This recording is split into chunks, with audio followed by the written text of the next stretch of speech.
ہمیں تانے دیے جاتے ہیں کہ آپ اس کے حق میں کیوں بولتے ہیں. بھائی ہم نے تو آپ کے حق میں بھی بولا تھا، لیکن آپ کی لیڈرشپ ہی ڈیل کر کے ہر مرتبہ اس ملک سے باہر چلی گئی اور پھر حالات بدلے دیکھ کر واپس آئی. لیکن اگر کوئی شخص جیل کاٹ رہا ہے اور ڈیل کرنے کے لیے تیار نہیں ہے، اس کا موقف اب درست ہے یا غلط ہے، وہ اس سے پیچھے ہٹنے کو تیار نہیں ہے، وہ کہتا ہے کہ میں ساری عمر جیل میں رہنے کو تیار ہوں، اور اس کے جو سپورٹرز ہیں نہ صرف پاکستان میں بلکہ پوری دنیا میں موجود ہوں اور اس کی قید کو ناانصافی سمجھتے ہوں، تو کیا اس پر بات بھی نہ کی جائے؟ اب سوال تو یہ ہے کہ کیا کرپشن کے مقدمات میں سزائیں کسی سیاستدان کو واقعی کرپٹ بنا دیتی ہیں؟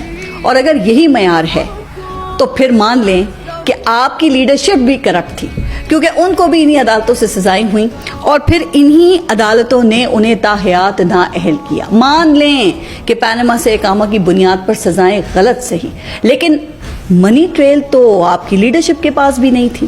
اس کے باوجود جب ہواؤں کا رخ بدلا تو انہی عدالتوں نے شریف خاندان کو بری کیا، جو آج پھر وفاق اور پنجاب میں برسر اقتدار ہیں. پھر مان لیں کہ پاکستان میں سزائیں کرپشن پر نہیں بلکہ سیاسی بنیادوں پر ہوتی ہیں، اور سزائیں واپس بھی سیاسی بنیادوں پر ہی ہوتی ہیں.